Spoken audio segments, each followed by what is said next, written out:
Happy Friday, everyone. I'm making this video for my World Civ and my New Mexico history classes. All of you are completing a research project of one sort or another, and all of you have submitted your research topic and questions at this point. I have provided feedback on nearly all of them. I have provided feedback on everything that I've seen in the World Civ classes, and most of the New Mexico history classes. I'll be completing those by this evening sometime at the latest.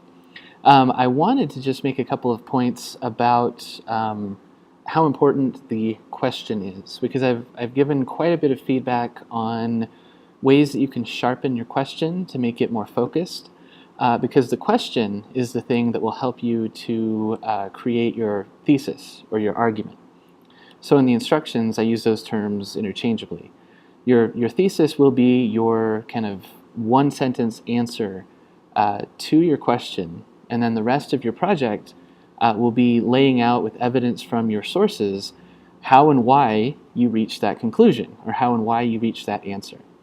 And you'll need to cite your sources, I think, in all of the instructions that I've given to all of the classes. I'm not picky about the format that you use for citation, especially if you're using a digital format. You'll all be doing a bibliography ahead of the final project that's due at the end of the term.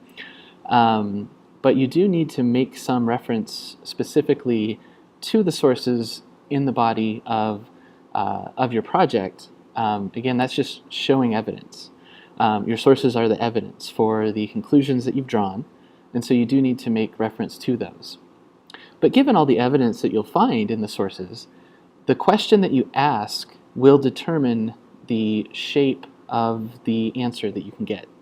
So, for example, if you're wanting to research the Pueblo Revolt of 1680, and you ask the question of whether or not the Spaniards forced Pueblos into adopting their religion, or if the Pueblos were able to sort of chip back and keep some of their own traditions, we kind of know that it's true that the Pueblos were able to keep some of their own traditions. But that question sets up a certain answer. So you've set up an either-or kind of situation. And so you're only thinking about religion as a factor for the Pueblo Revolt in that case that I just mentioned, and you've decided that it either has to be kind of religious coercion on the part of the Franciscans and the Spaniards that was successful with the Pueblos, or kind of an incomplete conversion. So again, history is nuanced and messy, and so we need to take that into account with the kinds of questions we ask. They need to be focused, but you also need to leave them open, so that you can also take other situations and issues into account.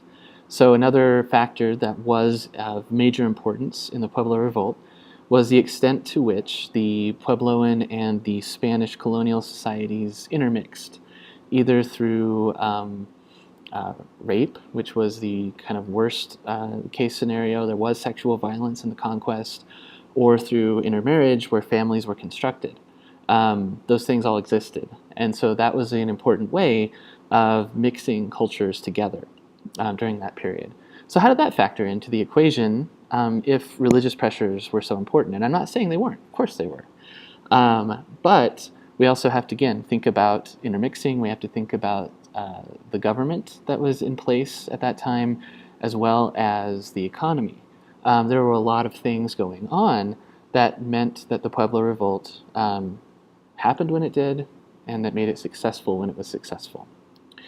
Again, so stepping back, that was trying to give a specific example, but all of that is to say, what I'm trying to do with the feedback that I've given you about your questions is to think about the ways in which your questions are going to shape the kinds of answers that you can get from your sources. You don't want to limit yourself, and if you're doing your research and you realize that your question is sort of limiting the directions you can go because you didn't take into account a lot of things that you may not have even thought to take into account, please revise your question. That's totally okay, and I think you should do that. That's part of the research process. I would like to know about it. I would appreciate it if you would just send me an email or a text or even a tweet to let me know that that's happening, so that we can talk about it a little bit. So again, I hope that you enjoy the research process, because it is that moment of kind of inquiry, figuring things out, building knowledge rather than just consuming it. Okay, I think those are the main points I wanted to make. I, again, hope that's helpful. I hope you all have a great weekend, and please, please, please keep asking questions whenever you have them.